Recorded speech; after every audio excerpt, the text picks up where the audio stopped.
Aku kira, aku pulang ke surga yang kubangun dengan keringatku selama 2 tahun di negara orang. Ternyata, aku pulang ke neraka.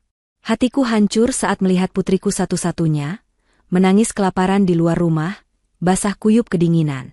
Sementara di dalam suamiku, mertuaku, dan adik iparku sedang berpesta pora memakai uang kirimanku. Saat itu juga, air mataku kering, dan aku bersumpah. Mereka semua akan membayar lunas. Sebelum ceritanya dimulai, silahkan tulis di kolom komentar dari daerah mana saja teman-teman yang menonton cerita ini. Jangan lupa like dan subscribe agar channel ini bisa semakin berkembang dan bisa mempersembahkan cerita yang lebih menarik lagi. 2 tahun.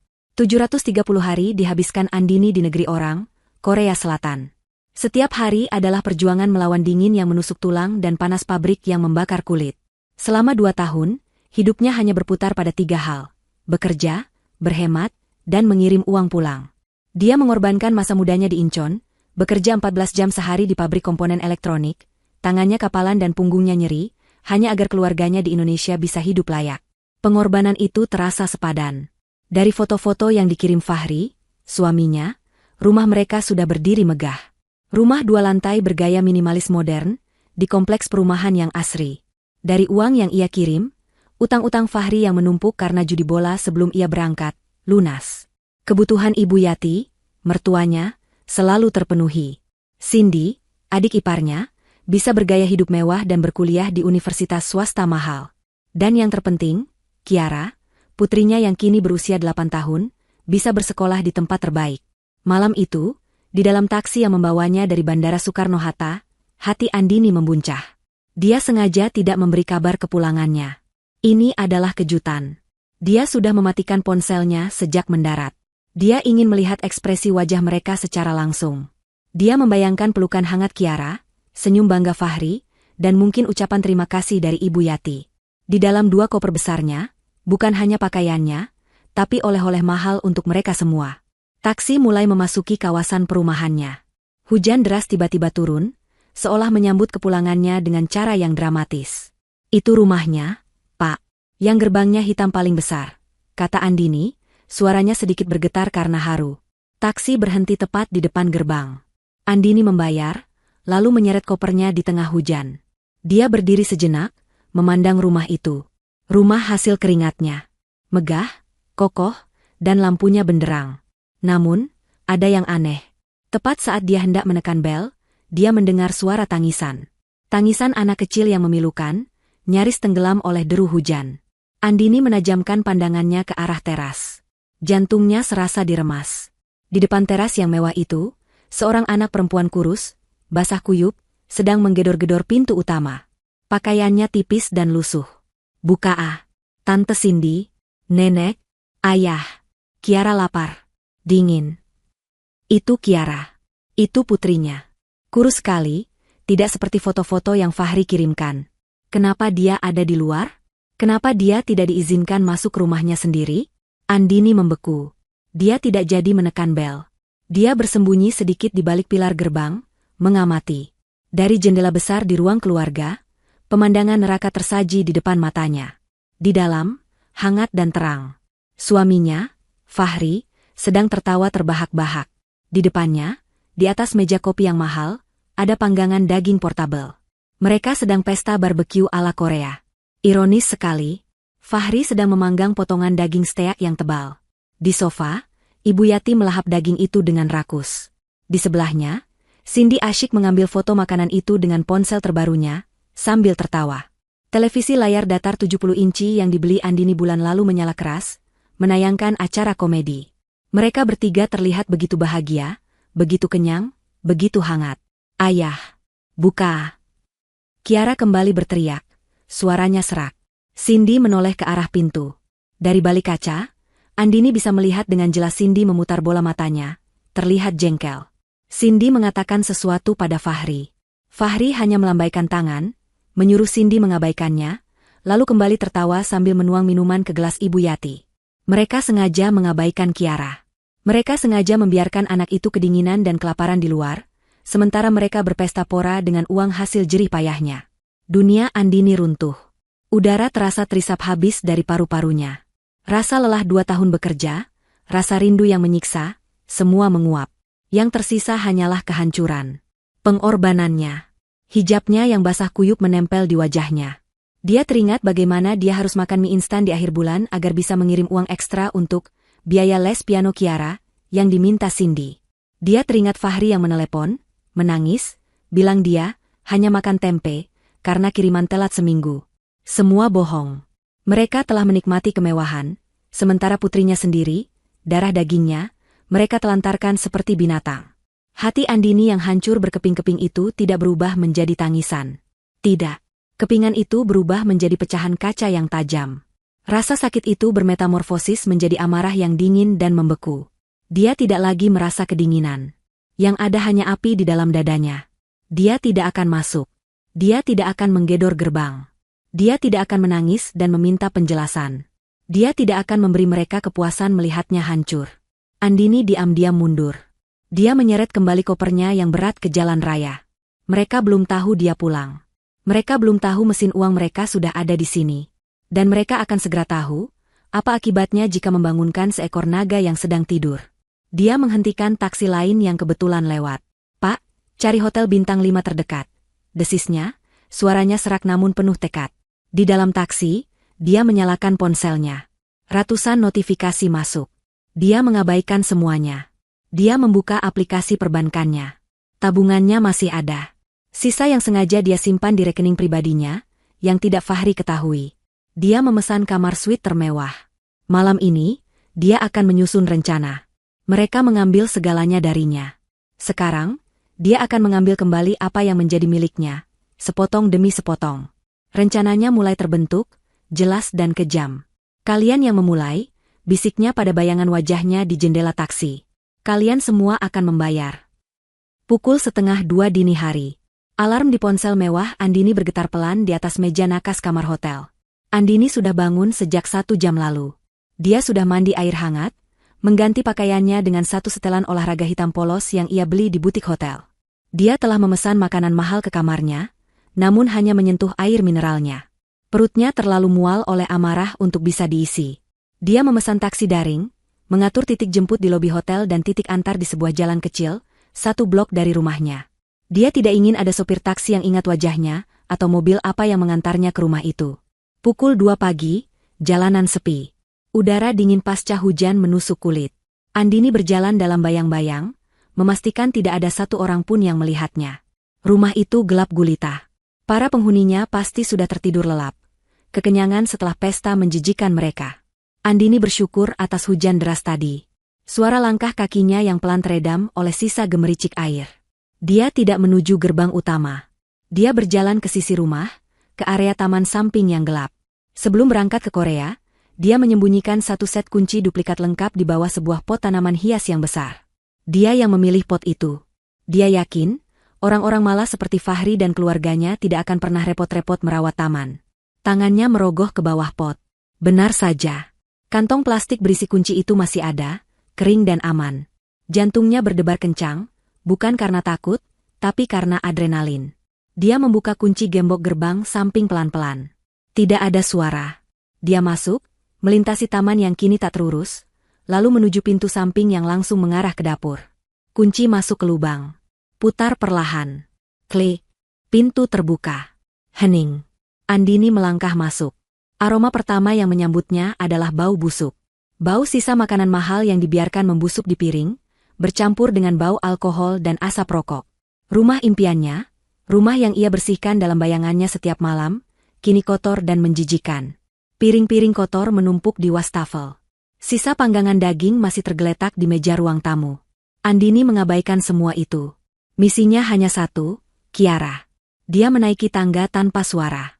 Dia tahu kamar utama adalah tempat Fahri dan Ibu Yati tidur. Tidak.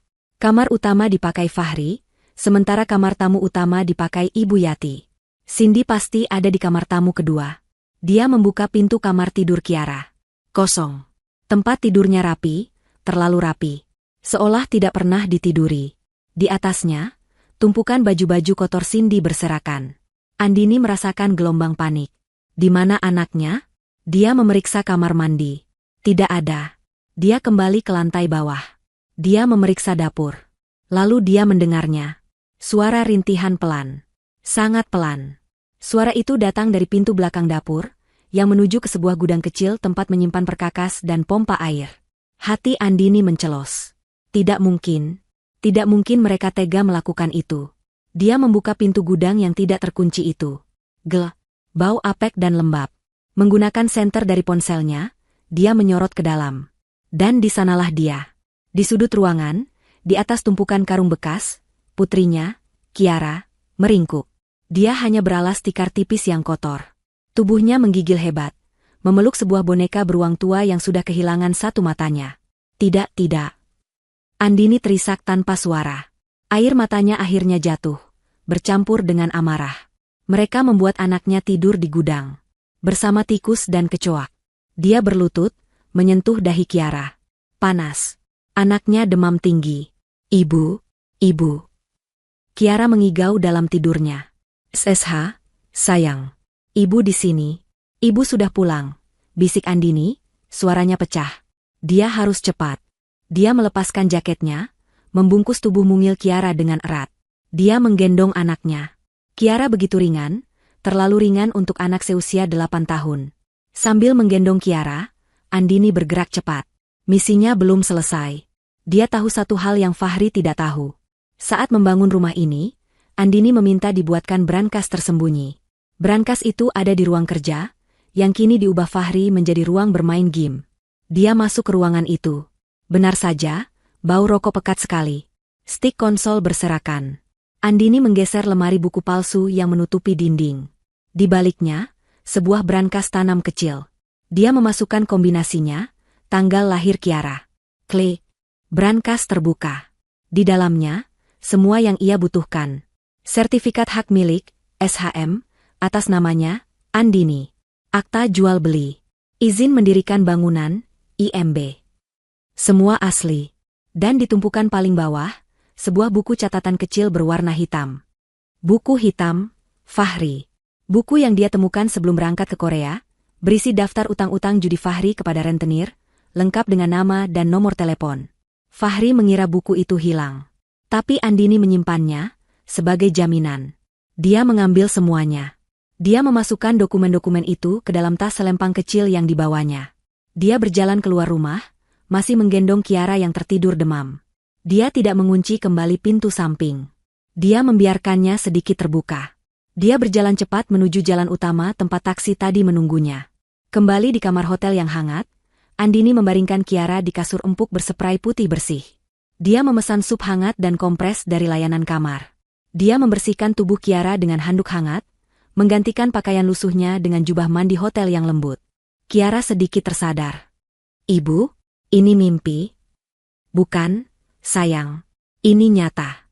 Ibu sudah di sini. Sekarang Kiara tidur ya. Besok semua akan baik-baik saja, kata Andini, menahan tangisnya. Dia menyuapi Kiara sedikit sup hangat dan obat penurun panas yang dia bawa. Kiara kembali tertidur. Kali ini tidurnya tenang, tidak lagi menggigil. Pukul 3 pagi. Andini duduk di sofa, memandang wajah damai putrinya. Amarahnya kini sudah mencapai titik didih tertinggi. Ini bukan lagi soal uang. Ini soal keadilan untuk putrinya. Dia mengambil ponselnya. Panggilan pertama.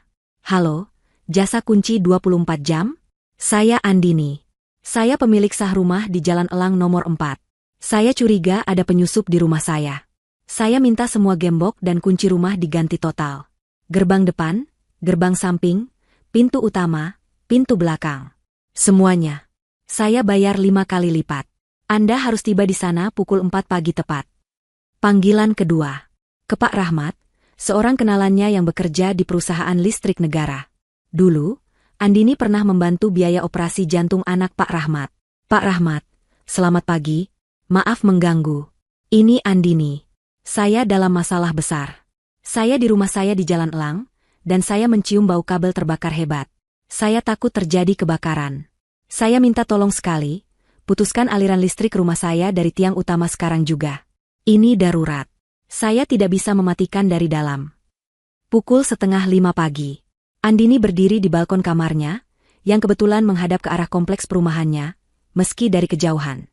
Tepat pukul 4:30, sebuah kedipan besar terjadi di kejauhan. Lalu, satu area di kompleks itu, tepat di lokasi rumahnya, menjadi gelap gulita. Benar-benar padam. Mereka terkunci. Tanpa listrik. Tanpa pendingin ruangan. Tanpa internet. Kulkas mereka yang penuh makanan mahal akan mati. Ponsel mereka akhirnya akan mati. Andini tersenyum tipis. Selamat menikmati pagi yang dingin, Fahri, bisiknya. Permainan baru saja dimulai. Cindy adalah yang pertama terbangun. Dia terbangun bukan karena alarm ponselnya, melainkan karena keheningan total yang tidak wajar dan rasa gerah yang lengket.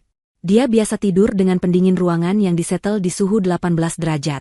Kini, kamar mewahnya terasa pengap seperti oven. Dia meraba nakas, mencari ponselnya untuk memeriksa jam. Layarnya gelap. Dia menekan tombol daya. Tidak menyala. Mati lampu, keluhnya. Dia mencabut kabel pengisi daya dan menyambungkannya lagi. Tidak ada reaksi. Dengan kesal, dia bangkit dari tempat tidur. Dia menekan saklar lampu. Tidak menyala. Mas Fahri. Nenek, mati lampu ya, teriaknya dari kamar. Di kamar utama, Fahri menggeliat. Dia tidur hanya memakai celana pendek. Tubuhnya lengket oleh keringat. Dia terbangun karena teriakan Cindy dan bau busuk yang samar-samar. Bau sisa daging panggang dan bir yang mereka tinggalkan di ruang keluarga tadi malam. Berisik sekali, gerutunya. Dia meraih ponselnya. Mati. Dia mendecak. Paling cuma sebentar, pikirnya. Dari kamar tamu utama, Ibu Yati juga terbangun. Usia tuanya membuatnya sensitif terhadap perubahan suhu. Fahri, panas sekali. Kenapa AC mati? Kamu tidak bayar tagihan listrik ya? Teriaknya, suaranya serak dan penuh tuduhan. Ketiganya bertemu di lorong lantai atas, saling memandang dengan wajah kusut dan berminyak. Listriknya padam, Bu, kata Fahri, berusaha terdengar tenang. Mungkin ada pemadaman dari pusat. Nggak mungkin. Rumah tetangga lampunya nyala tuh. Bantah Cindy, menunjuk keluar jendela. Memang benar, rumah-rumah di seberang jalan terlihat normal, lampunya menyala. Kalau begitu, mungkin jeglek. Biar aku periksa, kata Fahri. Dia berjalan menuruni tangga menuju ruang depan, diikuti oleh Ibu Yati dan Cindy yang mengomel. Bau busuk sisa pesta semalam semakin menyengat di lantai bawah. Fahri meraih gagang pintu utama. Terkunci. Dia merogoh saku celananya, mengambil kunci. Dia memasukkan kunci itu ke lubang. Kunci itu masuk, tapi tidak bisa berputar. Aneh, gumamnya. Dia mencoba lagi, lebih keras. Tetap tidak bisa. Kenapa? Desak Ibu Yati. Macet. Kuncinya tidak mau berputar, kata Fahri, keningnya berkerut. Coba pintu dapur, perintah Ibu Yati. Mereka bergegas ke dapur. Piring-piring kotor menumpuk, lalat mulai berdatangan. Fahri mencoba membuka pintu samping yang menuju taman. Kunci yang sama. Hasil yang sama. Tidak bisa dibuka. Dia mencoba mendorong. Pintu itu kokoh, tidak bergeming. Gerbang samping juga pasti sama. Ini aneh, kata Fahri. Jangan-jangan. Cindy mulai panik. Kita dirampok? Terus perampoknya mengunci kita dari luar? Ibu Yati tertawa sinis. Bodoh kamu. Mana ada perampok mengunci kita di dalam? Yang ada juga kita diikat. Ini pasti ulah orang lain. Fahri, kamu punya utang lagi kan? Ini pasti penagih utang yang sengaja meneror kita. Tidak, Bu. Utangku sudah lunas semua. Kan Andini yang bayar. Bela Fahri, suaranya mulai meninggi. Kepanikan mulai menjalarinya. Halah, aku tidak percaya. Uang yang dikirim Andini bulan ini saja kamu pakai untuk beli arloji baru kan? Tuduh Ibu Yati. Sudah. Jangan bertengkar. Potong Cindy, suaranya gemetar. Coba telepon polisi. Telepon satpam kompleks. Dia mencari powerbank yang selalu disimpannya di tas. Untunglah, masih terisi setengah. Dia menyalakan ponselnya. Tidak ada sinyal wifi. Tentu saja, modemnya mati. Dia mencoba menggunakan data seluler. Sinyalnya lemah karena terkurung di dalam rumah. Mas, telepon satpam, desak Cindy. Fahri menyalakan ponselnya menggunakan powerbank Cindy. Dia mencari nomor pos satpam. Nomornya tidak terhubung. Katanya, frustrasi. Sial, sinyal jelek sekali. Kalau begitu, teriak saja dari jendela, perintah Ibu Yati. Mereka bertiga membuka jendela ruang tamu. Tolong, tolong. Kami terkunci, teriak Fahri. Cindy ikut berteriak. Tolong, ada orang di dalam. Tapi rumah itu dibangun dengan spesifikasi tinggi. Temboknya tebal dan jendelanya berlapis ganda untuk meredam suara. Jalanan di depan rumah sedang sepi. Tidak ada yang mendengar mereka. Mereka mulai kehausan. Kulkas mati. Dispenser air galon juga mati, tidak bisa memompa air. Mereka terpaksa meminum sisa air mineral di botol bekas pesta semalam. Ini semua gara-gara kamu, Fahri. Hardik Ibu Yati, duduk di sofa dengan wajah merah padam karena panas dan marah. Kalau kamu becus jadi laki-laki, kita tidak akan begini. Kenapa jadi salahku? Fahri balas membentak. Ibu juga menikmati uangnya kan? Di tengah pertengkaran itu, Cindy tiba-tiba teringat sesuatu. Tunggu. Di mana Kiara? Tanyanya. Fahri dan Ibu Yati terdiam. Mereka saling pandang. Tadi malam dia di luar kan? Kata Fahri pelan. Iya. Biar saja. Biar kapok anak itu, sahut Ibu Yati ketus. Paling dia tidur di pos satpam. Biar tahu rasa. Bukan, seru Cindy, matanya membelalak. Jangan-jangan anak sialan itu yang melakukan ini. Dia pasti dendam karena kita hukum tadi malam. Dia mengambil kunci, lalu mengunci kita dari luar. Ibu Yati terperangah. Benar juga. Anak itu licik sekali. Pasti dia kabur dan mematikan listrik dari luar. Kurang ajar. Fahri merasa ini adalah penjelasan yang paling masuk akal. Anak tidak tahu diuntung. Beraninya dia, geramnya. Dia menggedor-gedor pintu utama dengan tinjunya. Kiara, buka pintunya. Awas kamu ya kalau ayah berhasil keluar. Mereka bertiga kini memfokuskan amarah mereka pada Kiara. Mereka berteriak-teriak memanggil nama Kiara, mencaci maki anak itu dari balik jendela. Tepat pada saat itu, pukul 8 pagi, 3 ponsel mereka berbunyi bersamaan. Powerbank Cindy tersambung ke ponsel Fahri. Ponsel Cindy dan Ibu Yati masih memiliki sisa baterai sedikit dari semalam. Sebuah pesan SMS masuk. Dari nomor Indonesia yang tidak mereka kenali, tapi Fahri samar-samar ingat pernah menyimpannya. Nomor yang dulu dipakai Andini sebelum dia ke Korea. Pengirim, Andini. Isi pesan itu singkat, namun cukup untuk membuat darah mereka membeku di tengah ruangan yang panas. Selamat menikmati rumah barumu. Oh, maaf, rumahku. Lutut Fahri lemas. Cindy menutup mulutnya. Ibu Yati membelalakkan mata. Andini? Dia pulang? Fahri merasakan gelombang teror yang jauh lebih buruk daripada terkunci. Dia sadar. Ini bukan ulah penagih utang. Ini bukan ulah Kiara. Ini adalah ulah istrinya sendiri. Dan jika Andini yang merencanakan ini baru permulaan. Kontras adalah kata yang paling tepat untuk menggambarkan pagi itu. Sementara Fahri, Ibu Yati, dan Cindy terperangkap dalam kegelapan dan bau busuk di rumah yang mereka anggap surga, Andini dan Kiara berada di tempat yang berbeda. Kiara terbangun di kamar hotel yang sunyi dan sejuk. Hal pertama yang ia rasakan adalah lembutnya spray katun Mesir yang membelai kulitnya. Hal kedua adalah aroma sup ayam hangat. Dia membuka matanya perlahan. Ruangan itu terang oleh sinar matahari pagi yang menembus jendela besar. Ibunya, Andini, duduk di tepi ranjang, tersenyum padanya. Ibu. Bisik Kiara, masih mengira ini mimpi. Selamat pagi, sayang. Suara Andini lembut, tapi ada nada baru di dalamnya. Nada yang kuat dan tegas. Mimpi indah? Kiara? Kiara kira ibu masih di Korea, kata Kiara, matanya berkaca-kaca. Ibu sudah di sini. Ibu tidak akan pergi lagi, kata Andini sambil memeluk putrinya. Dia bisa merasakan tulang-tulang rusuk Kiara menonjol. Hatinya kembali tersayat. Sekarang, kita sarapan. Kiara harus makan yang banyak. Setelah itu, ibu harus pergi sebentar. Kiara tunggu di sini ya. Nanti ibu panggilkan staf hotel untuk menemani Kiara nonton kartun. Ibu mau kemana? Jangan tinggalin Kiara lagi, pinta Kiara, mencengkeram jilbab ibunya.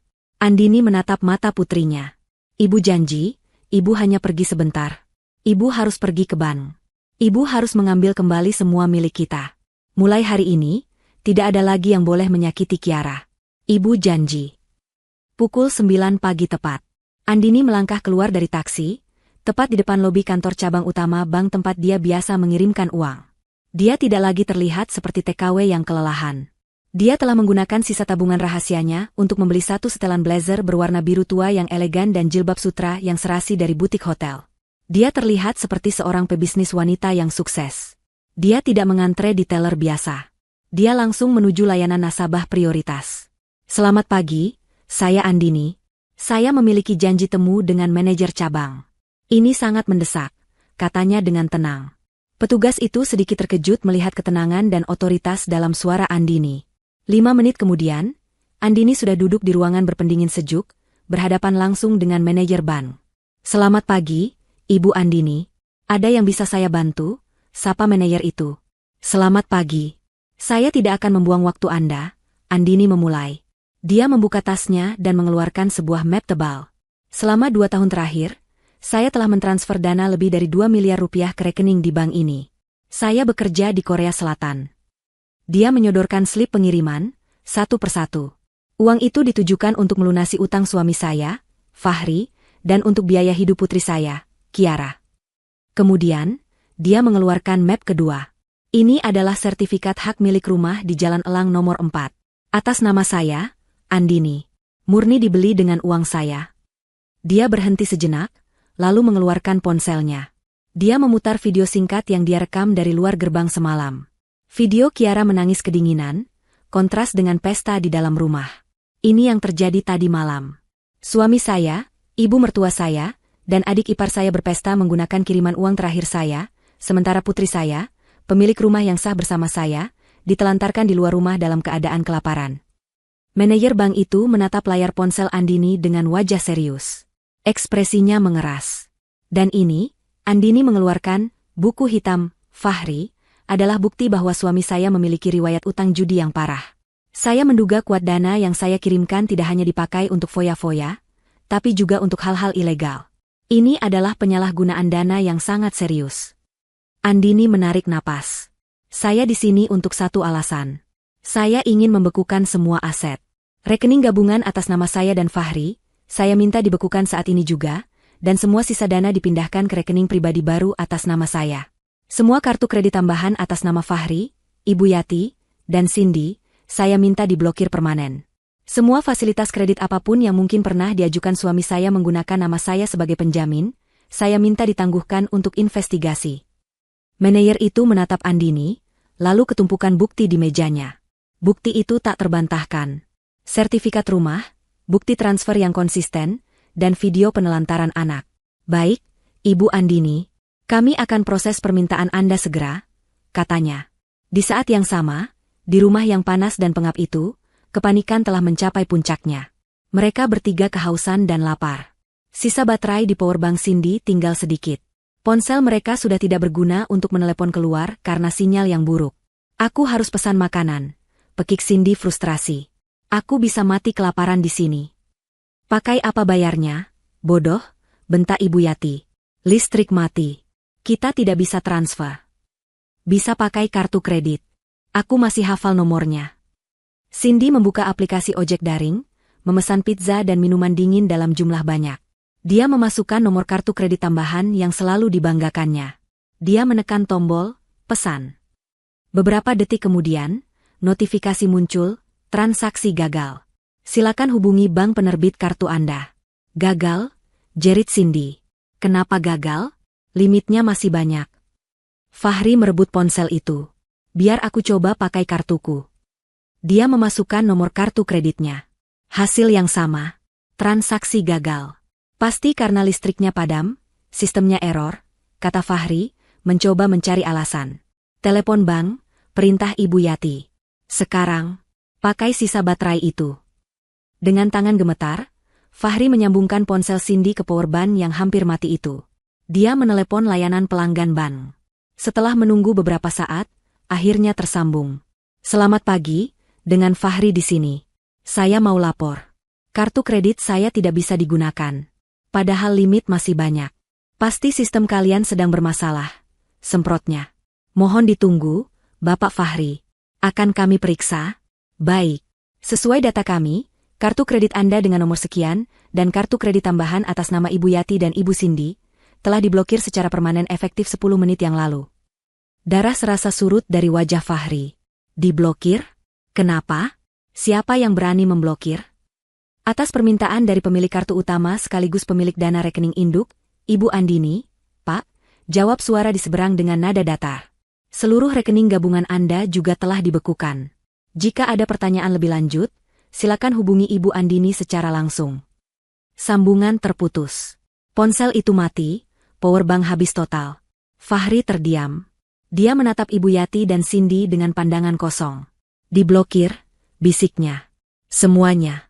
Andini memblokir semuanya. Ibu Yati dan Cindy menjerit histeris. Mereka kini sadar.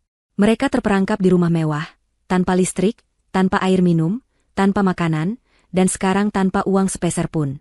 Seolah neraka belum cukup, sebuah suara mesin yang keras terdengar dari luar. Mereka bertiga berlari ke jendela ruang tamu. Sebuah truk derek besar berhenti tepat di depan gerbang. Dua orang pria berbadan tegap turun. Itu mobilku, pekik Fahri. Mobil sedan mewah berwarna hitam metalik itu adalah kebanggaan terbesarnya. Mobil yang dia bilang pada Andini dia beli tunai, padahal dia mencicilnya secara kredit. Mereka melihat kedua pria itu membuka paksa gerbang yang kini tidak lagi terkunci. Tentu saja, Andini sudah menelepon tukang kunci untuk membukanya kembali setelah menggantinya semalam, agar petugas derek bisa masuk. "Hei, apa-apaan ini? Jangan ambil mobil saya," teriak Fahri dari balik jendela. Salah satu pria itu menoleh, menatap Fahri tanpa minat. "Bapak Fahri? Tunggakan 3 bulan, Pak. Dari Leasing. Kami diperintahkan tarik unit." Para pria itu bekerja cepat. Mereka memasang kait derek ke mobil Fahri. Fahri hanya bisa menggedor-gedor kaca jendela seperti orang gila. Para tetangga mulai keluar, menonton tontonan pagi itu. Fahri, Ibu Yati, dan Cindy hanya bisa mematung, menatap dari balik jendela. 3 tawanan di dalam sangkar emas mereka sendiri, menyaksikan simbol status terakhir mereka diseret paksa keluar dari halaman, meninggalkan mereka tanpa apa-apa. Fahri luruh ke lantai. Ini bukan lagi mimpi buruk. Ini adalah kenyataan yang direncanakan dengan sempurna. Kekacauan di dalam rumah nomor 4 di Jalan Elang itu telah mencapai puncaknya. Mereka bertiga, Fahri, Ibu Yati, dan Cindy, duduk terperangkap dalam penjara mewah ciptaan mereka sendiri. Panas, lapar, haus, dan kini bangkrut total.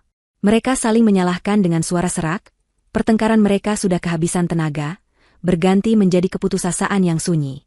Mereka kini hanya duduk, menatap nanar ke lantai marmer yang kotor. Tiba-tiba, terdengar suara. Suara kunci dimasukkan ke lubang pintu utama. Lalu, suara, klik, yang jelas saat kunci itu diputar dan pintu terbuka. Ketiganya terlonjak kaget. Jantung Fahri berdebar. Apakah Andini kembali? Apakah dia akhirnya luluh dan akan mengakhiri siksaan ini? Cindy dan Ibu Yati berlari ke ruang depan, berharap itu adalah tukang ojek daring yang berhasil menembus sistem dan mengantarkan makanan. Namun, yang berdiri di ambang pintu bukanlah Andini.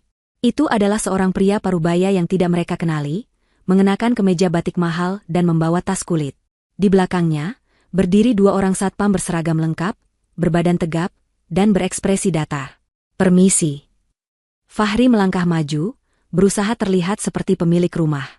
"Bapak siapa ya? Ada perlu apa masuk tanpa izin?" Pria berbatik itu tersenyum tipis. Senyumnya sopan, namun dingin. "Selamat siang. Saya Rahmat, pengacara yang mewakili Ibu Andini, pemilik sah dari properti ini," katanya. Suaranya tenang namun bergema di ruangan yang hening. "Pengacara?" Ibu Yati memekik. "Apa-apaan ini? Andini menyewa pengacara untuk apa?" "Untuk ini, Bu," kata pengacara Rahmat. Dia membuka tas kulitnya dan mengeluarkan selembar surat yang disegel. "Ini adalah surat perintah pengosongan. Atas nama pemilik sah, Ibu Andini, saya diperintahkan untuk meminta Anda bertiga, Tuan Fahri, Ibu Yati, dan Nona Cindy, untuk segera mengosongkan rumah ini." "Apa?" Fahri berteriak, wajahnya merah padam. "Mengosongkan? Ini rumah saya. Saya suaminya." Pengacara Rahmat menggeleng pelan. "Secara hukum, Tuan Fahri, ini bukan rumah Anda. Rumah ini, beserta seluruh isinya, dibeli secara tunai atas nama Ibu Andini seorang. Bukti pembelian, sertifikat hak milik, semuanya ada pada kami." Dia melirik ke sekeliling ruangan dengan tatapan menilai. "Klien saya telah mencabut izin tinggal Anda, suami dan kerabatnya, atas dasar penelantaran anak di bawah umur dan penyalahgunaan dana yang telah beliau kirimkan selama 2 tahun. "Penelantaran anak? Itu bohong. Itu fitnah," raung Ibu Yati. "Kami merawat Kiara dengan baik. Andini saja yang mengada-ada." Kami memiliki bukti video yang cukup untuk membantah klaim tersebut, Bu, sahut pengacara itu dengan tenang. Tapi kita tidak perlu membahasnya di sini. Intinya, Anda bukan lagi penghuni yang diinginkan. Anda memiliki waktu tepat 1 jam, dimulai dari sekarang. Dia melirik jam tangannya, untuk mengumpulkan barang-barang pribadi Anda. Pakaian, dan hanya pakaian. 1 jam. Cindy menjerit histeris. Aku tidak mau pergi. Ini rumahku juga. Kakakku yang bayar. Kakak Anda membayar dengan uang Ibu Andini. Uang yang seharusnya untuk putrinya. Koreksi pengacara itu. 2 satpam ini akan mengawal Anda ke kamar Anda masing-masing. Hanya pakaian. Segala barang bermerek, perhiasan, tas, atau alat elektronik yang dibeli dalam 2 tahun terakhir menggunakan uang kiriman Ibu Andini, akan tetap di sini untuk disita sebagai bagian dari ganti rugi. Ini adalah pukulan yang lebih telak daripada pemadaman listrik. Cindy dan Ibu Yati mematung. Harta kebanggaan mereka, satu-satunya hal yang membuat mereka merasa lebih unggul dari orang lain, akan diambil. Fahri, di sisi lain, merasa dunianya runtuh. Dia tahu dia tidak punya hak hukum atas rumah itu. Dia tahu Andini cukup pintar untuk menaruh namanya sendiri di sertifikat. Kamu tidak bisa melakukan ini, teriaknya pada pengacara itu. Aku akan menuntut Andini. Aku akan. Kalimatnya terputus. Tepat di belakang pengacara Rahmat, 2 sosok besar dan bayangan gelap memenuhi ambang pintu yang masih terbuka. Mereka bukan satpam. Mereka adalah 2 pria berwajah keras, mengenakan jaket kulit hitam, dan memiliki aura mengancam yang nyata. Mereka telah menunggu di seberang jalan, mengamati drama truk derek. Melihat gerbang dan pintu kini terbuka, mereka tidak ragu untuk masuk. Permisi, kami cari yang namanya Fahri, kata salah satu pria itu, suaranya rendah dan serak. Matanya menatap lurus ke arah Fahri. Fahri mundur selangkah. Lututnya gemetar hebat. Dia kenal wajah-wajah ini. Dia mengenali mereka dari tempat judi gelap di pinggir kota. Ini adalah orang-orang dari Buku Hitam. Pengacara Rahmat sedikit terkejut dengan interupsi itu, tapi dia cepat menguasai diri. Dia mengira mereka adalah bagian dari rencana Andini. Fahri, kata pria kedua, berjalan masuk, sepatu botnya mengotori lantai marmer. Utangmu 150 juta. Bunganya sudah jalan 6 bulan. Bos kami minta pelunasan.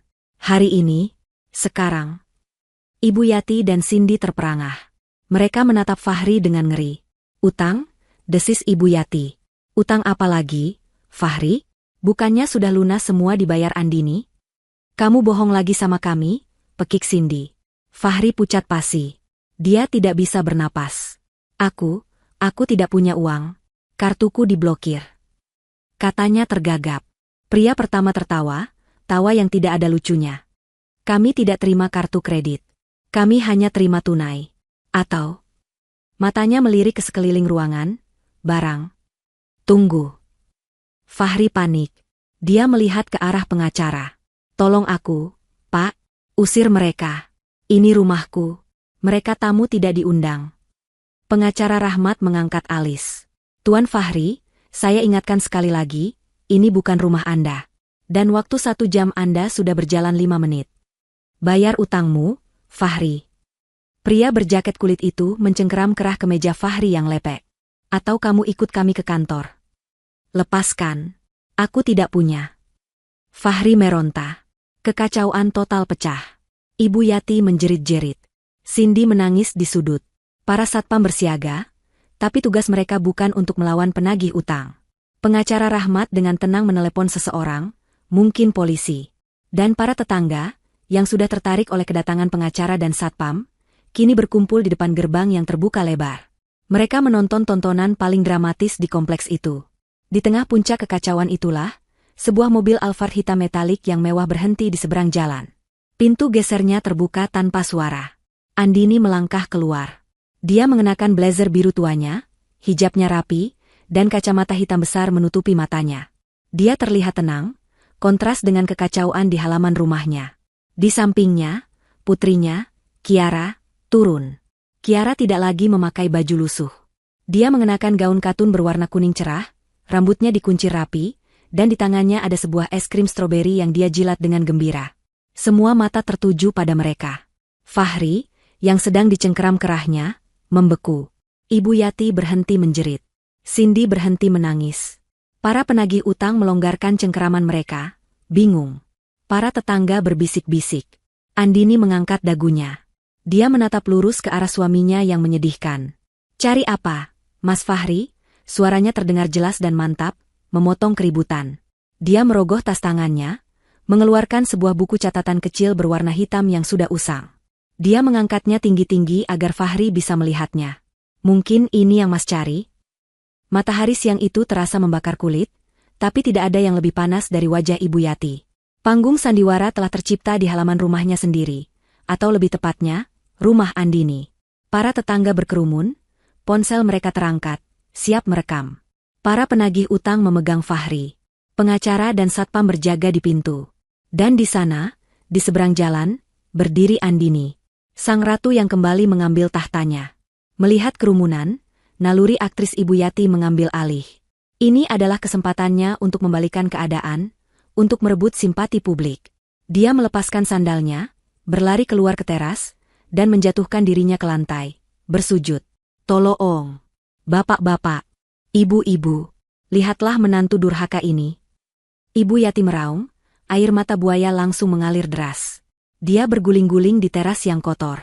"Lihat Andini, dia baru pulang dari luar negeri, jadi kaya, langsung lupa daratan. Dia tega mengusir aku, mertuanya yang sudah tua ini. Dia mengusir suaminya sendiri." Dia menunjuk ke arah Andini dengan jari gemetar. "Dia lebih sayang harta daripada keluarga. Dia menghasut anaknya. Lihat, dia mengusir kami, tapi dia membelikan anaknya es krim. Ya Allah, durhaka, durhaka." Beberapa tetangga mulai berbisik. Ada nada kasihan di suara mereka.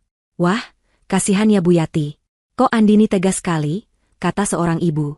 "Namanya juga orang kaya baru, lupa sama orang tua." Fahri melihat celah. "Benar, istriku sudah gila harta. Dia menelantarkan kami," teriaknya, mencoba melepaskan diri dari cengkeraman penagih utang. Andini tetap diam. Dia tidak bergeming. Dia menatap Ibu Yati yang sedang berakting di lantai dengan tatapan dingin. Dia membiarkan mertuanya menyelesaikan drama murahan itu. Ketika raungan Ibu Yati mulai mereda, berganti isak tangis yang dibuat-buat, Andini memberi isyarat kecil kepada pengacaranya. Pengacara Rahmat melangkah maju ke tengah halaman, mengangkat sebuah tablet digital berlayar lebar. "Permisi, bapak-bapak dan ibu-ibu sekalian." Suaranya yang terlatih terdengar lantang, membungkam bisik-bisik tetangga. "Sebelum Anda semua salah menilai, klien saya, Ibu Andini, ingin meluruskan fitnah yang baru saja kita dengar. Beliau ingin menunjukkan alasan sebenarnya mengapa tindakan tegas ini harus diambil." Pengacara itu menekan tombol play. Layar tablet itu menyala, menampilkan video yang direkam Andini dari luar gerbang tadi malam. Para tetangga yang berdiri paling depan bisa melihat dengan jelas. Rekaman itu memperlihatkan Kiara, putri Andini, dalam balutan baju tipis, basah kuyup di tengah hujan, menggedor pintu. Lalu pengacara itu menyambungkan tabletnya ke pengeras suara portabel yang dibawanya. Suara tangisan pilu Kiara memenuhi udara. "Ayah, buka ah. Nenek, Tante Cindy, Kiara lapar. Dingin, buka ah." Jantung para tetangga serasa mencelos. Ibu-ibu yang tadi berbisik kasihan pada Ibu Yati kini menutup mulut mereka karena ngeri. Lalu, dari dalam video itu, terdengar suara tawa yang keras. Suara musik. Video itu menyorot ke jendela, menunjukkan Fahri, Ibu Yati, dan Cindy sedang berpesta daging panggang di dalam ruangan yang hangat. Mereka tertawa, makan dengan lahap, dan sengaja mengabaikan teriakan anak kecil di luar. "Ya Tuhan!" desah seorang tetangga. Wajah Ibu Yati, yang masih di lantai, langsung pucat pasi. Dia berhenti menangis. Itu editan," pekik Cindy dari dalam rumah. "Anda yakin editan, Nona Cindy?" tanya pengacara Rahmat dengan tenang. "Karena kami punya lebih banyak." Andini tahu video dari luar saja tidak cukup. Dia perlu menunjukkan apa yang terjadi di dalam. Dia telah mengambil rekaman dari kamera pengawas tersembunyi yang dia pasang di sebuah jam dinding digital di ruang keluarga sebelum dia berangkat. Rekaman yang dia unduh dengan tergesa-gesa saat operasi penyelamatan pukul 2 pagi tadi. Pengacara Rahmat memutar video berikutnya. Tanggalnya terekam jelas. 3 hari yang lalu. Adegan pertama, rekaman dari jam dinding. Kiara sedang mencoba mengambil sepotong roti di meja makan. Ibu Yati datang, menepis tangan Kiara dengan kasar. "Anak tidak tahu diri. Itu roti mahal. Kamu makan nasi sisa semalam saja di dapur. Suara tamparan pelan terdengar saat Ibu Yati memukul lengan Kiara. Adegan kedua, 2 minggu yang lalu. Cindy baru pulang kuliah. Dia melempar tas dan setumpuk buku tebal ke lantai di depan Kiara yang sedang menyapu. Nih, kerjakan tugasku. Salin semua ini. Kalau sampai besok nilaiku jelek, awas kamu. Nggak usah ngadu ke ibumu. Dasar anak pembantu. Adegan ketiga, paling memilukan. 1 bulan lalu. Fahri sedang bermain game di konsol barunya. Kiara mendekat. Ayah, Kiara boleh minta uang buat beli buku gambar? Di sekolah disuruh. Fahri, tanpa mengalihkan pandangan dari TV, menjawab, minta sama ibumu di Korea. Ayah nggak punya uang buat hal nggak penting kayak gitu. Padahal, di meja di sebelahnya, tergeletak kotak arloji mewah yang baru dibelinya. Video itu kemudian menunjukkan Fahri berteriak, sana pergi. Kamu mengganggu saja. Biarin aja dia, Bu. Latihan jadi pembantu. Nanti juga gedenya kayak ibunya. Wajah para tetangga berubah dari ngeri menjadi marah. Mereka menatap Ibu Yati, Cindy, dan Fahri dengan tatapan menghakimi. Ibu Yati mencoba bangkit, tapi kakinya lemas. Cindy bersembunyi di balik gorden. Tiba-tiba, seorang pria parubaya yang dihormati, mengenakan peci dan baju koko, melangkah maju dari kerumunan. Dia adalah Pak Arif, ketua RT setempat. Wajahnya merah pada menahan amarah. Pak Arif berjalan menghampiri Ibu Yati yang terdiam di lantai. Ibu Yati, katanya, suaranya berat dan berwibawa. Saya sebagai ketua RT di sini merasa malu. Malu sekali punya warga seperti Anda dan keluarga Anda. Dia menoleh ke Fahri. Astagfirullahaladzim, Tuan Fahri. Anda seorang ayah. Anda membiarkan darah daging Anda sendiri diperlakukan seperti ini? Anda memakan uang istri Anda untuk berpesta, sementara anak Anda kelaparan di luar. Pak Arif menatap kerumunan.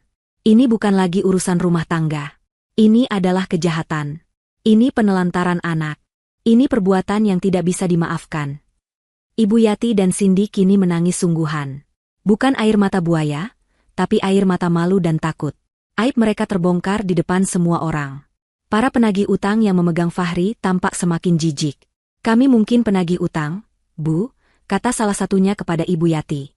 Tapi kami tidak pernah menyiksa anak kecil. Dia mencengkeram kerah Fahri lebih erat, membuatnya terbatuk. Orang macam apa kamu ini? Hah? Fahri benar-benar terpojok. Hukum ada di pihak Andini. Masa ada di pihak Andini? Para penagih utang kini lebih membencinya. Dia menatap istrinya yang berdiri tegak di seberang jalan. Tidak ada lagi harapan di matanya. Hanya ada teror murni. Dia tahu, ini adalah akhir dari segalanya. Dan ini semua baru babak ke-6 dari drama balas dendam istrinya. Fahri merasakan dunia berputar. Dia terjepit. Di satu sisi, ada penagih utang yang siap menyeretnya ke neraka. Di sisi lain, ada tatapan menghakimi dari para tetangga dan Pak RT. Di depannya, berdiri istrinya, Andini, memegang buku hitam yang menjadi bukti kebusukannya. Dia terpojok. Tidak ada jalan keluar. Dia tahu dia tidak bisa melawan pengacara. Dia tidak bisa melawan polisi yang mungkin akan datang. Dia tidak bisa melawan para preman itu. Hanya ada satu jalan. Satu-satunya celah yang selalu berhasil dia manfaatkan, hati Andini. Dengan gerakan putus asa yang tiba-tiba, Fahri menyentak tubuhnya, melepaskan diri dari cengkeraman penagih utang yang sedikit lengah. Dia tidak lari ke dalam rumah. Dia berlari ke seberang jalan, menerobos kerumunan kecil tetangga, dan menjatuhkan dirinya di kaki Andini. Dia bersujud, tepat di aspal yang masih basah. Dia mencium sandal yang dipakai Andini. Andini, sayang, maafkan aku. Fahri menangis meraung-raung. Ini adalah tangisan yang berbeda dari tangisan Ibu Yati. Ini adalah tangisan seorang pria yang benar-benar ketakutan, seorang pengecut yang terdesak. Aku khilaf, Endin. Aku salah. Aku dibutakan oleh uang. Tapi aku cinta sama kamu. Aku cinta sama Kiara. Dia merangkak, mencoba memeluk lutut Andini. Tolong aku, sayang. Sekali ini saja. Lihat, para penagih utang itu mau membawaku. Tolong bayar utangku. Aku janji. Aku janji aku akan berubah. Aku akan jadi suami yang baik. Aku akan jadi ayah yang baik buat Kiara. Jangan ceraikan aku, Endin. Tolong. Para tetangga yang melihat pemandangan itu terdiam. Beberapa ibu mulai terlihat iba. Betapapun brengseknya seorang suami, Pemandangan seorang pria yang bersujud di kaki istrinya selalu menyentuh. Kiara, yang berdiri di samping Andini, sedikit beringsut ketakutan melihat ayahnya dalam kondisi itu. Dia mencengkeram tangan ibunya. "Ibu," bisiknya. Cengkeraman Kiara di tangannya itulah yang mengokohkan baja di tulang punggung Andini. Dia sudah melihat akting ini sebelumnya. Dia sudah mendengar janji ini berkali-kali sebelum dia berangkat ke Korea. Dan dia tidak akan tertipu lagi. Andini menatap ke bawah, ke puncak kepala suaminya yang sedang mencium kakinya. Wajahnya di balik kacamata hitam itu tidak menunjukkan emosi. Dia tidak menendangnya. Dia tidak memakinya. Dia hanya berbicara dengan nada dingin yang menusuk. "Cinta?" tanyanya. Suaranya pelan namun terdengar jelas oleh semua orang. Fahri mendongak, matanya penuh air mata palsu. "Iya, sayang. Aku cinta." "Cinta yang mana, Mas Fahri?" potong Andini. "Cinta yang kamu pakai untuk membiarkan anakmu tidur di gudang? Atau cinta yang kamu pakai untuk menghabiskan uang kirimanku?" "Aku hilaf. Aku." "Atau," Andini melanjutkan, suaranya kini sedikit meninggi, "cinta yang kamu berikan untuk selingkuhanmu." Kalimat itu bagaikan petir di siang bolong. Fahri membeku. Wajahnya yang basah air mata kini pucat pasi. Ibu Yati dan Cindy, yang menonton dari teras, ternganga. Mereka tahu Fahri brengsek, tapi mereka tidak tahu soal ini. Andini merogoh tasnya lagi. Dia tidak mengeluarkan buku hitam. Dia mengeluarkan segepok foto tebal, dicetak di kertas berkualitas tinggi. Dan dia melemparkannya. Tidak ke wajah Fahri, tapi ke udara, membiarkannya bertebaran di aspal di sekitar suaminya yang bersujud. Foto-foto itu menyebar. Para tetangga melihatnya. Para penagih utang melihatnya. Foto Fahri memeluk seorang wanita muda yang berpakaian minim di sebuah lobi hotel mewah. Foto Fahri dan wanita itu sedang tertawa di sebuah restoran mahal, berlatar pemandangan pantai. Jelas itu di Bali. Foto mereka berdua di dalam mobil, wanita itu memakai kalung yang sama persis dengan yang diminta Cindy pada Andini bulan lalu. Foto Fahri mencium pipi wanita itu, dengan jam tangan baru yang dia klaim sebagai bonus dari kantornya. Itu adalah bukti yang tak terbantahkan.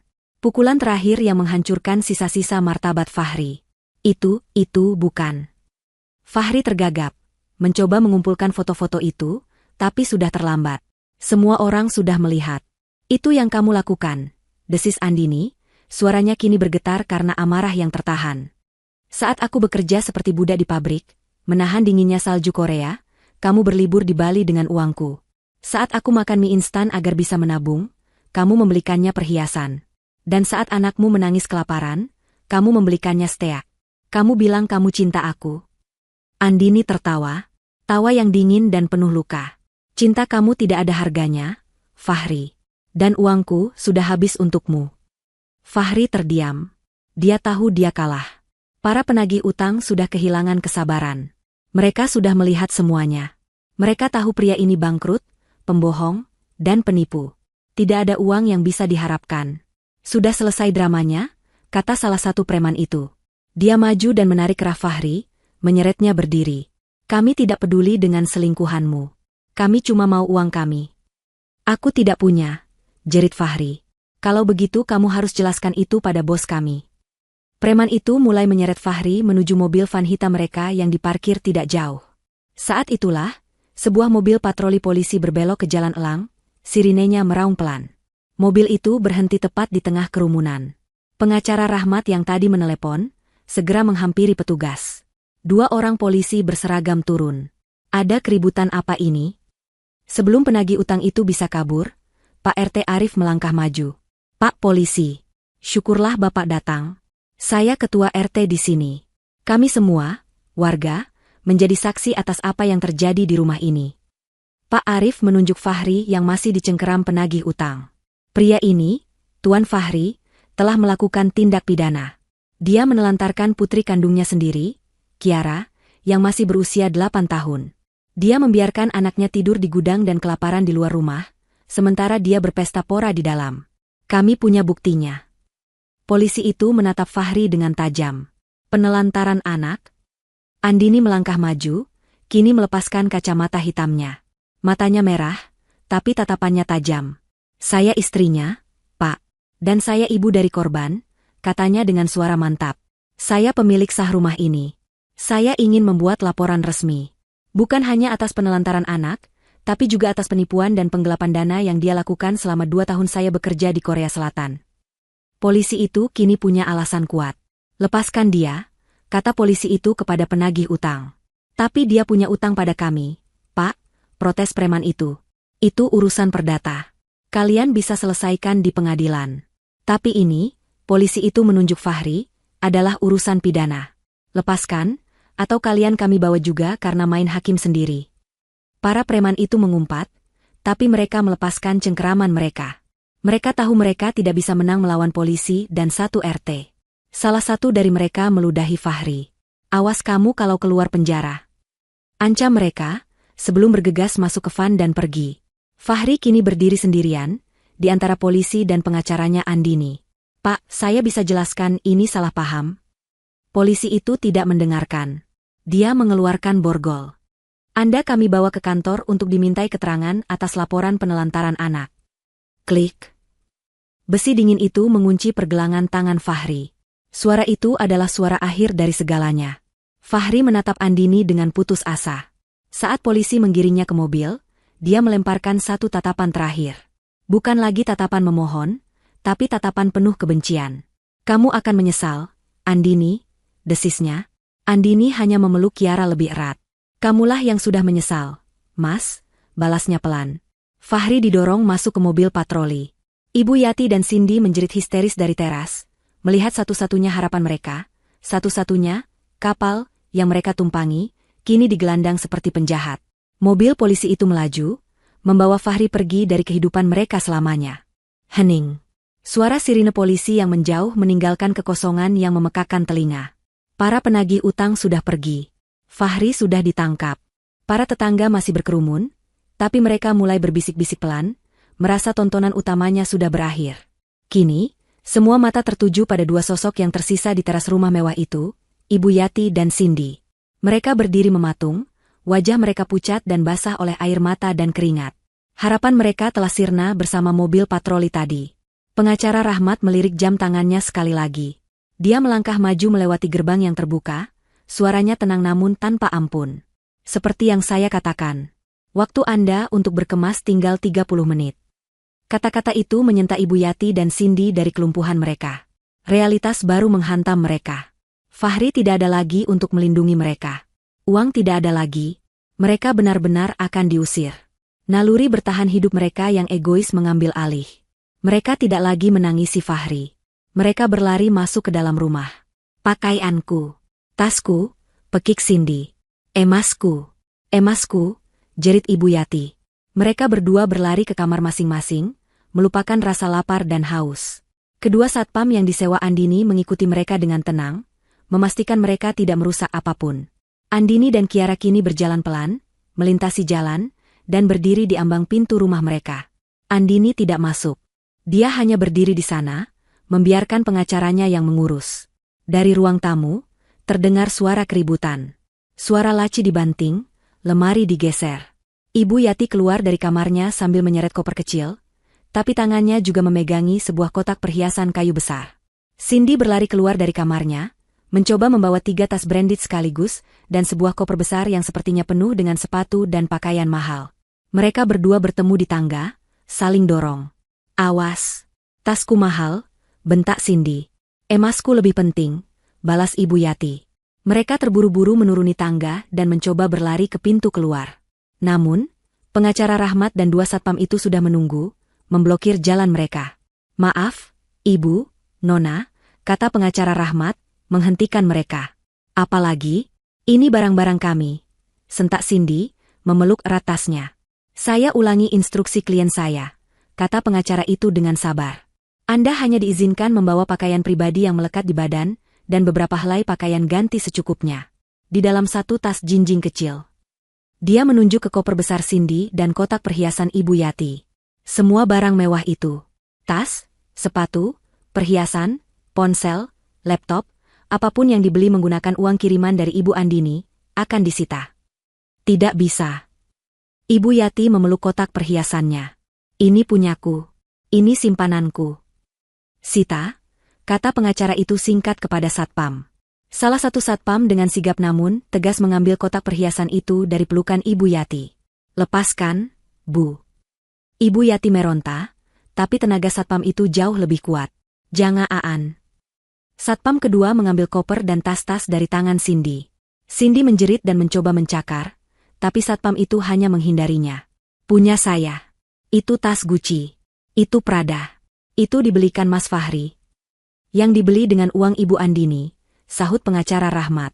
Semua ini akan kami data, kami lelang, dan uangnya akan dikembalikan kepada Ibu Andini sebagai bagian dari ganti rugi atas penggelapan yang keluarga Anda lakukan. Satpam itu membuka koper Cindy di tempat. Di dalamnya bukan hanya pakaian, tapi juga sebuah laptop terbaru, iPad, dan beberapa kotak skincare mahal yang masih tersegel. Mereka mengeluarkan semuanya, menumpuknya di lantai ruang tamu. Tumpukan itu adalah simbol kemewahan palsu mereka. Cindy menangis meraung. Ibu Yati luruh ke lantai, kehabisan tenaga. Semua yang mereka banggakan, semua yang membuat mereka merasa berharga, kini dirampas di depan mata mereka. Tolong. Ibu Yati menatap Andini, yang berdiri diam di pintu. Dia merangkak pelan di lantai. Andini. Nak Andini, tolong jangan ambil semuanya. Sisakan emas ini buat ibu, buat pegangan hari tua. Andini menatap mata mertuanya. Mata yang sama yang menatap Kiara dengan jijik saat menepis roti dari tangan anaknya. Pegangan hari tua, Bu, balas Andini, suaranya dingin. Saat ibu memakai emas itu, ingat tidak kalau cucu ibu sendiri tidak ibu beri makan? Saat ibu menyimpan uang itu, ingat tidak kalau ibu membiarkannya tidur di gudang yang dingin? Andini menggeleng pelan. Ibu tidak pantas dapat apa-apa. Dia memberi isyarat kepada satpam. Waktunya habis. Tidak. Andini, kamu akan kena kutukan. Durhaka kamu sama mertua. Ibu Yati kembali berteriak, menunjukkan wajah aslinya. Anda bukan lagi mertua saya, kata Andini. Satpam itu kini bertindak tegas. Silakan keluar, Bu, Nona. Kami tidak mau. Kalau begitu, kami akan paksa, kata satpam itu. Mereka menarik Ibu Yati dan Cindy, yang meronta-ronta dan menjerit. Pengacara Rahmat mengambilkan 2 tas jinjing kosong dari gudang. Masukkan pakaian ganti kalian. Sekarang. 5 menit. Dengan air mata dan umpatan, Cindy dan Ibu Yati terpaksa memasukkan beberapa helai daster dan kaos oblong ke dalam tas jinjing murahan itu. Setelah selesai, mereka digiring paksa. Melewati tumpukan barang sitaan mereka, melewati ruang tamu yang kotor, keluar dari pintu utama. Para tetangga masih menonton. Ini adalah bagian akhir dari tontonan. Keluar. Satpam itu mendorong mereka melewati gerbang. Jangan kunci. Ini rumah kami. Pengacara Rahmat tidak mendengarkan. Dia menutup gerbang besi yang kokoh itu. Terdengar suara, klik, keras saat gembok baru dipasang. Ibu Yati dan Cindy kini berdiri di luar. Di pinggir jalan. Hanya membawa 1 tas jinjing berisi pakaian seadanya. Mereka tidak punya uang. Tidak punya ponsel. Tidak punya tempat tujuan. Tepat pada saat itu, langit yang sejak tadi mendung akhirnya menumpahkan isinya. Gerimis mulai turun, perlahan namun pasti. Sama seperti hujan tadi malam. Ibu Yati dan Cindy, 2 gelandangan mewah, itu, berdiri di tempat yang sama persis di mana Kiara berdiri semalam. Basah, kedinginan, kelaparan, dan menanggung malu yang teramat sangat di hadapan seluruh dunia mereka. Dari balik jendela rumahnya yang kini aman, Andini memeluk Kiara. Dia melihat 2 sosok itu untuk terakhir kalinya. Mereka terlihat kecil dan menyedihkan. Andini tidak merasakan kasihan. Dia hanya merasakan kelegaan. Dia menarik gorden, menutup pemandangan itu. Pembersihan baru saja dimulai. Pintu gerbang yang kokoh itu tertutup dengan suara, klik, yang memuaskan. Suara raungan dan makian dari Ibu Yati dan Cindy di luar perlahan-lahan teredam oleh hujan gerimis. Di dalam, keheningan yang aneh menyelimuti rumah. Para tetangga mulai membubarkan diri, membawa pulang gosip terpanas tahun ini. Pengacara Rahmat dan timnya masih di luar, berkoordinasi dengan petugas keamanan kompleks. Andini akhirnya melangkah masuk rumahnya. Rumah yang ia bangun dengan darah, keringat, dan air mata. Rumah yang tidak pernah ia tinggali 1 hari pun. Dia memegang tangan Kiara erat-erat. Hal pertama yang menyambutnya adalah bau busuk yang sama seperti yang dia cium tadi malam. Bau sisa makanan yang membusuk di piring, bau bir yang tumpah di karpet, bau asap rokok yang menempel di gorden, dan bau kemalasan yang pekat. Rumah ini, Dari luar tampak seperti surga, namun di dalamnya adalah tempat sampah. Di ruang tamu, tumpukan sitaan barang-barang mewah Cindy dan Ibu Yati tergeletak seperti monumen keserakahan. Tas-tas itu teronggok di sebelah piring kotor bekas pesta steak semalam. Andini menatap semua itu dengan jijik. Dia tidak menginginkan satupun dari barang-barang itu. Dia hanya menginginkan rumahnya kembali bersih. Ibu kotor, bisik Kiara, menempelkan wajahnya ke blazer ibunya, seolah takut menyentuh apapun. Iya, sayang. Kotor sekali, kata Andini. Matanya menatap tumpukan sampah di sudut. Dia melihat puntung-puntung rokok dimatikan di pot tanaman hias dalam ruangan. Amarahnya kembali berdenyut, tapi dia menahannya. Tapi kita akan bersihkan. Kita akan buat rumah ini wangi lagi. Dia tidak akan membersihkannya sendiri. Dia tidak sudi menyentuh kotoran yang mereka tinggalkan. Dia mengeluarkan ponselnya dan menelepon sebuah nomor. Halo, jasa pembersih profesional? Saya Andini di Jalan Elang. Saya butuh layanan deep cleaning paling lengkap. Sangat darurat. Saya mau semua perabotan, karpet, gorden, semuanya, dibersihkan total. Saya mau rumah ini didisinfeksi. Saya bayar 3 kali lipat harganya jika tim Anda bisa datang dalam 1 jam. Setelah panggilan selesai, dia menoleh ke Kiara. Sekarang, ayo kita bersihkan yang paling penting dulu, yaitu Tuan Putri Kiara. Andini menggendong Kiara menaiki tangga. Dia melewati kamar utama, kamar Fahri, yang berantakan seperti kapal pecah. Dia melewati kamar tamu yang dipakai Ibu Yati, yang berbau minyak angin dan debu. Dia tiba di kamar Cindy, yang paling parah. Pakaian kotor menumpuk, sisa-sisa bungkus skincare mahal berserakan, dan di kamar mandi dalamnya, sebuah bathtub mewah terpasang. Bathtub yang selalu Cindy pamerkan di media sosialnya. Bathtub yang mungkin tidak pernah dipakai Kiara. Kita akan pakai tempat ini, kata Andini. Dia menyalakan keran air panas. Uap mulai memenuhi ruangan. Dia menuangkan sabun cair aromaterapi yang untungnya masih ada sisa di botol, milik Cindy yang tertinggal. Dia tidak peduli. Dia menciptakan busa yang melimpah. Dia membantu Kiara melepaskan pakaiannya yang lusuh. Hati Andini kembali tersayat. Di bawah cahaya kamar mandi yang terang, dia bisa melihatnya. Bekas cubitan yang membiru di lengan kecilnya. Guratan-guratan merah di punggungnya. Dan tubuhnya yang begitu kurus. Ini bukan hanya penelantaran. Ini adalah penyiksaan. Air mata menggenang di mata Andini, tapi dia cepat-cepat menyekanya. Dia tidak akan menangis di depan Kiara. Ayo masuk, sayang. Airnya hangat. Kiara merendam tubuh mungilnya di dalam air hangat berbusa. Untuk pertama kalinya dalam waktu yang sangat lama, dia merasakan kehangatan yang aman. Enak, Ibu. Desahnya, menyandarkan kepalanya di tepi bathtub. Andini mengambil spons lembut. Dengan hati-hati, seolah sedang memegang porselen paling berharga, dia mulai membersihkan tubuh putrinya. Dia menggosok punggungnya, lengannya, kakinya. Dia membersihkan setiap inci kotoran yang ditinggalkan oleh para penyiksanya. Ini bukan hanya ritual mandi.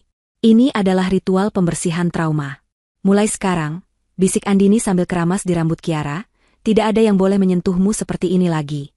Tidak ada yang boleh menyakitimu. Ibu akan selalu menjagamu. Kiara memejamkan matanya, merasakan sentuhan lembut ibunya. Dia merasa aman. 1 jam kemudian, tim pembersih profesional tiba dengan peralatan lengkap. 6 orang berseragam langsung menyerbu rumah. Mereka bekerja seperti tentara, mengeluarkan kantong-kantong sampah, menyedot debu, mencuci karpet, dan menguapi gorden. Andini menginstruksikan mereka dari lantai atas. Tolong buang semua sisa makanan di kulkas. Bersihkan kulkasnya sampai bersinar. Saya tidak mau ada jejak mereka tersisa. Sementara rumah eksorsis dari aura negatif, Andini membawa Kiara ke kamar tidur utama. Kamar yang seharusnya menjadi miliknya dan Fahri. Kamar terbesar di rumah itu. Dia mengambil spray baru yang paling mahal dari lemari, yang masih terbungkus plastik, yang dibelinya untuk dirinya sendiri tapi tidak pernah dipakai, dan mengganti spray lama yang berbau asap rokok Fahri. Dia memakaikan Kiara salah satu kaos bersih miliknya, yang kebesaran namun lembut, sebagai piyama darurat. Dia membaringkan Kiara di tengah tempat tidur ukuran king size itu. Sekarang Kiara tidur di sini, kata Andini. Ini kamar ibu. Jadi ini kamar Kiara juga. Boleh? Mata Kiara membulat. Nenek bilang, kamar ini terlarang. Nenek sudah tidak ada di sini. Ini rumah kita. Andini menyelimuti putrinya. Untuk pertama kalinya dalam 2 tahun, Kiara tidur di kasur yang empuk. Di kamar berpendingin udara yang sejuk. Dengan perut yang mulai terisi setelah Andini memesankan bubur ayam dari hotel tadi. Dalam hitungan menit, Kiara tertidur lelap, senyum tipis terukir di bibirnya. Andini duduk di sampingnya, mengelus rambutnya. Dia mendengarkan suara mesin penyedot debu di lantai bawah. Suara itu terdengar seperti musik di telinganya. Suara pembersihan. Suara awal yang baru. Ponselnya bergetar. Telepon dari pengacara Rahmat. "Malam, Ibu Andini," sapa pengacara itu. "Saya hanya ingin mengabari. Fahri resmi ditahan. Laporan Ibu atas penelantaran anak didukung penuh oleh kesaksian Ketua RT dan beberapa tetangga. Bukti video dari CCTV itu sangat kuat. Dia tidak akan bisa keluar dengan jaminan malam ini. Kemungkinan besar, dia akan menghadapi tuntutan pidana serius." "Bagus," kata Andini, suaranya datar. "Langkah kita selanjutnya, Bu. Besok pagi saya akan mendaftarkan gugatan cerai atas nama Ibu, dengan tuntutan hak asuh anak penuh tanpa syarat. Kita juga akan proses penyitaan aset untuk barang-barang di rumah itu sebagai ganti rugi. Dan untuk rumah itu sendiri. Saya akan menjualnya, Pak," potong Andini. Pengacara itu terdiam sejenak. "Dijual? Tapi Ibu baru saja mendapatkannya kembali." "Saya mendapatkannya kembali, tapi saya tidak menginginkannya," kata Andini, matanya menatap Kiara yang tertidur damai. "Rumah ini, terlalu banyak kenangan buruk. Terlalu banyak rasa sakit. Saya tidak bisa membesarkan putri saya di tempat di mana dia pernah disiksa. Saya akan menjualnya, beserta semua isinya. Saya akan ambil modal saya kembali." "Lalu, Ibu akan kembali ke Korea?" Andini tersenyum tipis. "Tidak. Saya tidak akan pergi lagi. Saya akan memulai bisnis di sini. Saya akan membeli rumah yang lebih kecil di kota lain. Tempat yang tenang, di mana tidak ada yang mengenal kami. Tempat di mana kami bisa benar-benar memulai dari awal." "Saya mengerti, Bu. Keputusan yang bijak. Saya akan urus semuanya," kata pengacara itu. Andini menutup telepon. Rumah itu mulai wangi. Bau disinfektan dan sabun lemon menggantikan bau busuk. Dia berjalan ke balkon kamar utama. Hujan sudah berhenti. Dia menatap ke bawah, ke jalanan yang sepi. Tidak ada lagi Ibu Yati atau Cindy. Mereka sudah hilang, ditelan malam. Dia menarik napas dalam-dalam. Udara malam terasa segar. Dia merasa lelah yang luar biasa. Tapi untuk pertama kalinya dalam 2 tahun, dia merasa bebas. Perang telah usai. Dan dia, bersama putrinya, telah menang. 6 bulan berlalu secepat kedipan mata. Di sebuah kota kecil yang tenang di Jawa Barat, jauh dari hiruk-pikuk dan kenangan pahit Jakarta, aroma wangi rendang dan kue lapis legit menyeruak dari sebuah rumah mungil namun asri.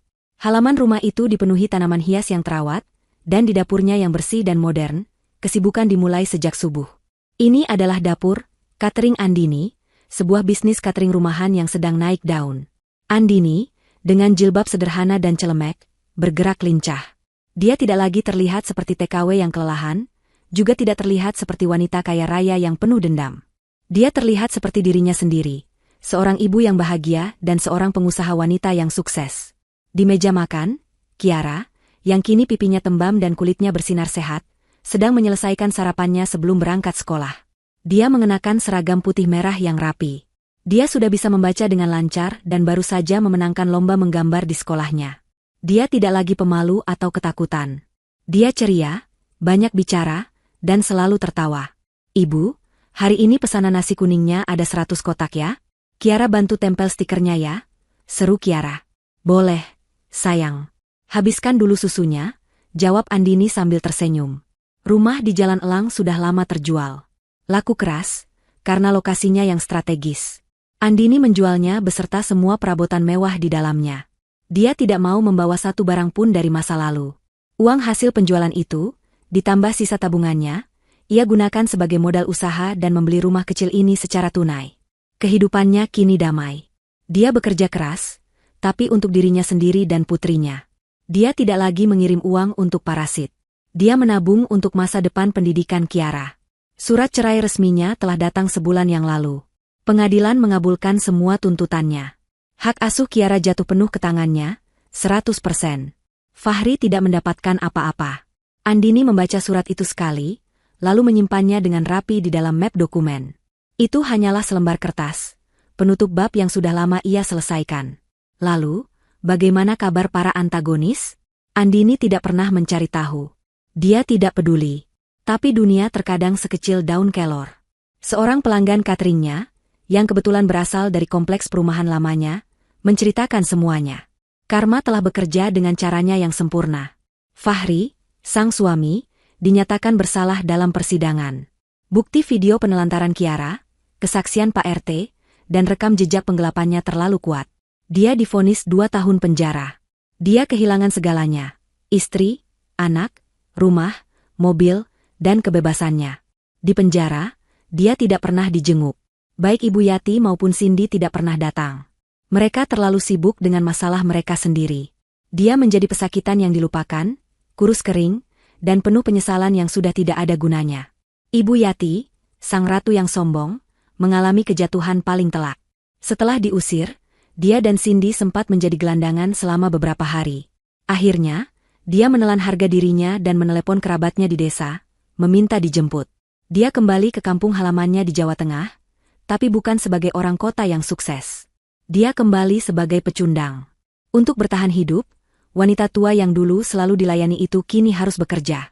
Dia menjadi buruh cuci, mengambil upahan mencuci pakaian para tetangganya. Setiap hari, tangannya yang keriput harus terendam air sabun, merasakan perih yang sama seperti hatinya yang penuh kebencian. Dan Cindy, sang calon sosialita. Tanpa uang dari Andini, tanpa fasilitas mewah, dan tanpa Fahri untuk dimintai, hidupnya hancur. Dia mencoba melamar kerja di kantor, tapi ijazah kuliahnya yang dibiayai Andini tidak membantunya karena sikapnya yang arogan. Akhirnya, dia terpaksa bekerja. Ironisnya, dia menjadi pelayan di sebuah warung makan cepat saji di terminal. Gadis yang dulu hanya mau makan steak dan memotret kopi mahal, kini harus berteriak, ayam dada 1, es teh, dan membersihkan meja yang kotor sisa makanan orang lain. Dia sering menangis di kamar kosnya yang sempit dan panas. Sore itu, setelah semua pesanan catering diantar, Andini mengajak Kiara ke taman kota. Mereka membeli 2 layang-layang. Ayo, Ibu, kita adu, seru Kiara, berlari di atas rumput hijau. Andini tertawa. Dia berlari di belakang putrinya, memegang benang gelasan. Dia membantu Kiara menerbangkan layang-layang itu. Angin berembus kencang. Layang-layang berwarna kuning cerah itu naik dengan cepat, semakin tinggi, dan semakin tinggi. Kiara bertepuk tangan dengan gembira. Lihat, Ibu, terbang, tinggi sekali. Andini berdiri, mendongak menatap langit biru. Dia membiarkan angin sore menerpa wajahnya. Dia teringat pada malam yang dingin dan basah di depan gerbang rumah itu. Dia teringat pada sosok putrinya yang menggigil di gudang. Rasa sakit itu masih ada, tapi sudah tidak lagi membakar. Itu hanya menjadi bekas luka, pengingat akan seberapa kuat dirinya. Dia memejamkan mata sejenak, merasakan hangatnya matahari sore. Dia tidak lagi terikat oleh masa lalu. Dia tidak lagi terikat oleh utang, pengkhianatan, atau amarah. Iya, sayang, bisik Andini, tersenyum tulus. Terbang tinggi sekali. Dia menatap putrinya yang tertawa bebas di bawah langit. Dia akhirnya bebas. Mereka berdua bebas. Dan itulah akhir cerita yang paling memuaskan dari segalanya.